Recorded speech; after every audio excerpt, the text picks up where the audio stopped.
These test prep companies are screwing with your head and you don't even realize it. So you got to listen to the one. This is important. If you're studying for the SIE, the 7, the 66, whatever, you need to understand something that most people miss.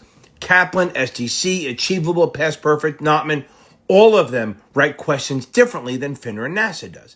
That's not a conspiracy, but it can screw with your head if you're not prepared.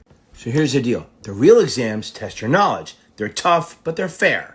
The vendors, they often make their questions hard on purpose by twisting the wording, loading up the answer choices, or throwing in curveballs that would never, ever show up on the real exam.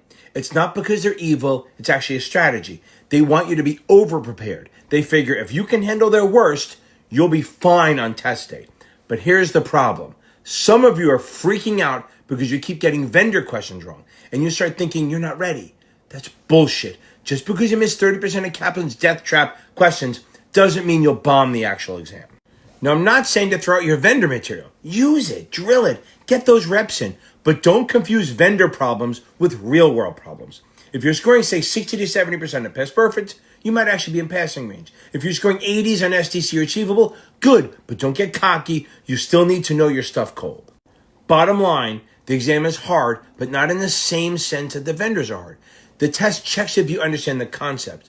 The vendors test if you can survive their trick questions. So don't panic when a vendor question melts your brain.